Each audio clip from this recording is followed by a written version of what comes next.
अस्सलाम वालेकुम स्टूडेंट्स, उम्मीद करती हूँ आप सब लोग खैरियत से होंगे। हमारा आज का टॉपिक है स्केलर एंड वेक्टर। 4 वेक्टर्स के दरमियान जो प्रोडक्ट होता है, ठीक है, यानी कि 4 वेक्टर के दरमियान स्केलर प्रोडक्ट और 4 ही वेक्टर के दरमियान वेक्टर प्रोडक्ट, ठीक है। तो आपने इसका फार्मूला याद कर लेना 4 वेक्टर्स के दरमियान। ये तो मैंने आपको प्रीवियस एक्सरसाइज में प्रैक्टिस करवाई है कि इसको लेट कर लेंगे टी, ठीक है, और टी लेट करके जैसे वेक्टर ट्रिपल प्रोडक्ट यूज़ करते हैं 3 वेक्टर्स के दरमियान, तो उस तरह इसको सॉल्व कर लेना नीचे वाले को, ठीक है। तो ऊपर वाले का आपने फार्मूला याद कर लेना है, सिर्फ डेरिवेशन फार्मूला ही आपके सिलेबस में है कि ए क्रॉस बी लेना है, डॉट सी क्रॉस डी लेना है, तो ए डॉट सी, ठीक है, फिर बी डॉट सी और फिर A dot D and B dot D, ठीक है। तो ये नीचे वाला ये लैग्रांजियन आइडेंटिटी कहलाती है, तो ये आपने यूज़ कर लेना है, ठीक है। और जो अगर वेक्टर 4 वेक्टर्स के दरमियान वेक्टर प्रोडक्ट लिया जाता है तो इसको टी लेट कर लेंगे, ठीक है। टी लेट करके जैसे आप scalar triple product M let कर लें, जो मर्जी, इसको लेट करना है, इसको लेट करना है, इसको लेट करना है, इसको लेट कर लीजिएगा। लेट करके आपने इसको सिंपली सॉल्व कर लेना, ठीक है। जो अहम चीज़ है इसमें जो समझने वाली है वो है scalar vector product, reciprocal vector. जैसे ये 3 non coplanar vectors, non coplanar है कि एक ही प्लेन में लाई नहीं करते ये वेक्टर्स, ठीक है। A B C 3 non coplanar vectors उसने दिए गए हैं। नॉन कोप्लेनर है तो इसका क्योंकि जो प्लेनर वेक्टर होता है उनका स्केलर ट्रिपल प्रोडक्ट तो 0 होता है, लेकिन ये तीनों वेक्टर्स के हैं नॉन कोप्लेनर है तो इनका स्केलर ट्रिपल प्रोडक्ट क्या होगा, नॉन जीरो होगा, ठीक है। तो ए प्राइम निकालना है, बी प्राइम निकालना है और सी प्राइम निकालना है। ए प्राइम की वैल्यू होती है बी क्रॉस सी, ये तीनों के नीचे स्केलर ट्रिपल प्रोडक्ट आएगा, ठीक है। ए प्राइम की वैल्यू होती है B cross C, B prime की वैल्यू होती है सी क्रॉस ए और सी प्राइम की वैल्यू होती है ए क्रॉस बी, ठीक है। यानी A cross B cross C and C cross A, ठीक है। ए प्राइम की वैल्यू होती है B cross C, B prime की वैल्यू होती है सी क्रॉस ए, तरतीब याद रखिएगा, चेंज ना कीजिएगा, और सी प्राइम की वैल्यू होती है ए क्रॉस बी। ये रेसिप्रोकल वेक्टर्स हैं, ठीक है, ए बी सी, इसको रेसिप्रोकल वेक्टर्स कहते हैं। अब ये है कि देखो ए को ए प्राइम के साथ मल्टीप्लाई करें, ए वेक्टर को ए प्राइम के साथ, बी वेक्टर को बी प्राइम को सी वेक्टर को सी प्राइम से मल्टीप्लाई करें तो आंसर क्या आता है आपका 1 आता है, ठीक है। तो क्या करेंगे, ए को ए प्राइम के साथ मल्टीप्लाई करें, ठीक है। तो ए प्राइम की वैल्यू आप ऊपर से पुट करें, देखो ऊपर भी स्केलर ट्रिपल प्रोडक्ट बनता है, नीचे भी, तो ये दोनों आपस में कैंसिल होकर वैल्यू क्या आ जाएगी 1। इसी तरह बी को बी प्राइम के साथ और सी को सी के प्राइम के साथ करेंगे तो आंसर 1 आ जाएगा।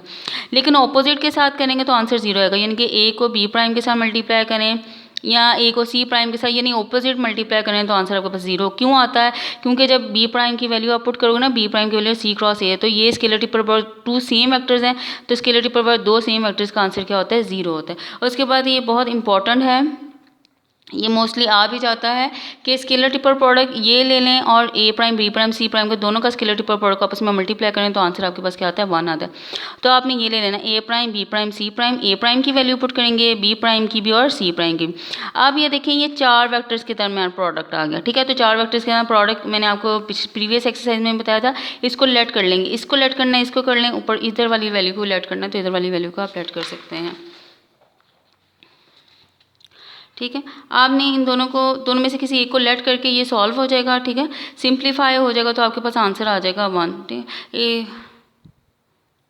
ये एक्सरसाइज में सॉल्व भी किया हुआ है, ठीक है, तो जब मैं एक्सरसाइज करवाऊंगी तो उसमें मैं आपको समझा दूंगी, ठीक है। आगे आपके पास आता है आगे एग्जांपल है find the area of the triangle using the result, यानी कि ये रिजल्ट यूज़ करते हुए आप एरिया ऑफ ट्राइंगल निकालेंगे, ठीक है। तो आपको पता है A B C, A area का अल्फ़ा, बी एरिया का बीटा और सी का गैमा, ठीक है। ए साइड पर ए, बी साइड पे बी और सी साइड पे सी वैल्यू आ जाएगी, ठीक है। तो एरिया ऑफ ट्राइंगल आपको पता है हाफ ए क्रॉस बी होता है, हाफ बी क्रॉस सी और हाफ सी क्रॉस ए, ठीक है। तो आप जब ये दोनों साइड, आप बी क्रॉस सी की मैग्नीट्यूड आपको पता है दोनों का डॉट प्रोडक्ट होता है, क्योंकि मैग्नीट्यूड हमेशा डॉट प्रोडक्ट में खोलती है, ठीक है। तो ये उसने खुद गिवन दिया हुआ है कि ये साइड इस साइड के बराबर, यानी कि इस डॉट का और इस डॉट का दोनों आपस में क्या है, सेम, यानी इसकी मैग्नीट्यूड का स्क्वायर और इसकी मैग्नीट्यूड का स्क्वायर दोनों क्या है, सेम। तो आप दोनों की वैल्यू सब्स्टिट्यूट कीजिएगा, तो ये आपको पता है कि यही वेक्टर इस वेक्टर के अपने ही वेक्टर के साथ मल्टीप्लाई हो तो मैग्नीट्यूड का स्क्वायर आता है, दोनों मैग्नीट्यूड का स्क्वायर, दोनों तरफ अंडर रूट ले लो तो स्क्वायरिंग आपस में कैंसिल आउट खत्म हो जाएगी। अब बहुत साइड पर आपने मल्टीप्लाई किससे करना है, बी क्रॉस ए से, बी क्रॉस ए से मल्टीप्लाई करिएगा बहुत साइड्स पे, तो इसका एरिया खोलें तो ठीक है, तो जब आप इसका एरिया खोलेंगे तो इधर चला जाएगा, ठीक है। तो बी और ए के दरमियान जो साइड आपके पास एंगल आता है वो ए आ जाएगा, जो एंगल आपके पास है बी और ए के दरमियान एंगल क्या है, सी, और ए और सी के दरमियान एंगल बी है और बी और सी के दरमियान एंगल आपके पास क्या ए है। तो आपने वो वैल्यू सब्स्टिट्यूट करनी है। जब क्रॉस प्रोडक्ट खोलोगे तो साइन आएगा, ठीक है। तो जब आप वैल्यू सब्स्टिट्यूट करेंगे तो आपके पास आंसर ये आ जाएगा, ठीक है। सिमिलरली उसने कहा ए और B lies in the same plane normal to the plane containing the C and D, यानी कि ए और B lie in the plane normal to the plane C और डी। तो उसने कहा इन दोनों का जो क्रॉस डॉट प्रोडक्ट है वो आपके पास किसके बराबर है, 0 के बराबर आता है, ठीक है। तो देखो ये ए और बी ये क्रॉस प्रोडक्ट एक परपेंडिकुलर वेक्टर देगा। मैंने प्रीवियस में भी आपको समझाया है कि ए क्रॉस बी परपेंडिकुलर वेक्टर देता है। ऐसा परपेंडिकुलर वेक्टर देता है जो कि प्लेन में ए और बी की लाई करता है। सिमिलरली सी और डी भी एक परपेंडिकुलर वेक्टर है, वो किस प्लेन में लाई करता है, उस प्लेन के परपेंडिकुलर जो सी और डी में लाई करता है। But the line plane containing A and B is given to the normal to the plane containing C and D. तो इसका मतलब है दोनों वेक्टर्स वो परपेंडिकुलर होंगे।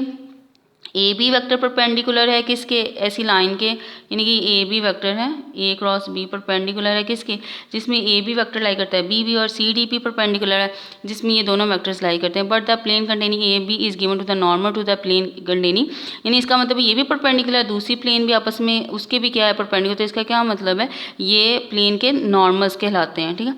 यानी कि ये उसके बाद so that the lines perpendicular to plane are also perpendicular to each other. इसका मतलब ये दोनों एक दूसरे के परपेंडिकुलर हैं। तो इसका मतलब इनका डॉट प्रोडक्ट किसके बराबर आ जाएगा, 0 के। सिमिलरली एग्जांपल नंबर 3 है। एग्जांपल नंबर 3 क्या है, पहले आपने ये अंदर वाला क्रॉस प्रोडक्ट खोल लेना है, दूर वाला यानी कि इसके साथ डॉट प्रोडक्ट, ठीक है।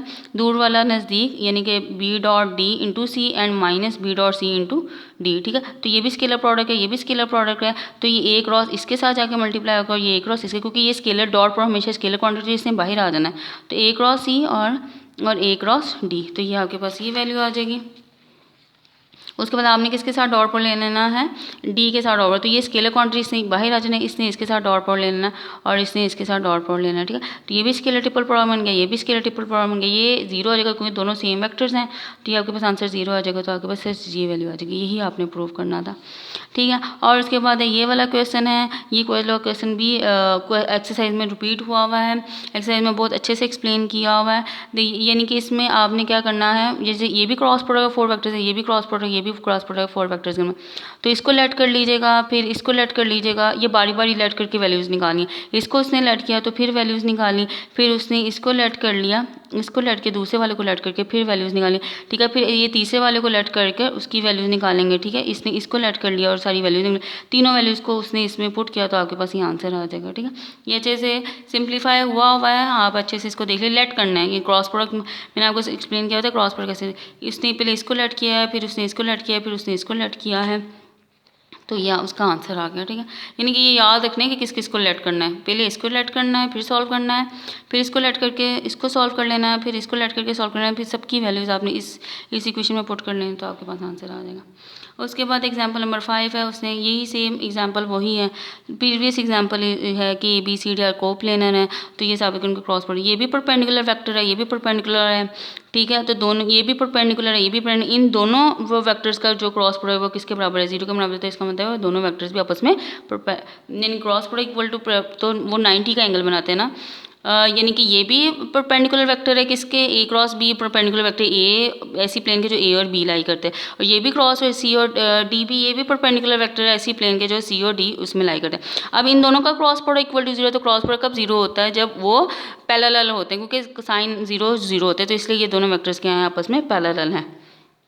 उसके बाद है अब ये रेसिप्रोकल्स किस तरह निकालता है उसने, ये इंपॉर्टेंट है, ये मोस्टली एग्जाम में आता है कि उसने ए बी सी डी दिया, उसने कहा अपने रेसिप्रोकल ए दिया बी दिया सी दिया। तो रेसिप्रोकल वेक्टर्स का मतलब ए प्राइम निकालना है, बी प्राइम और सी प्राइम।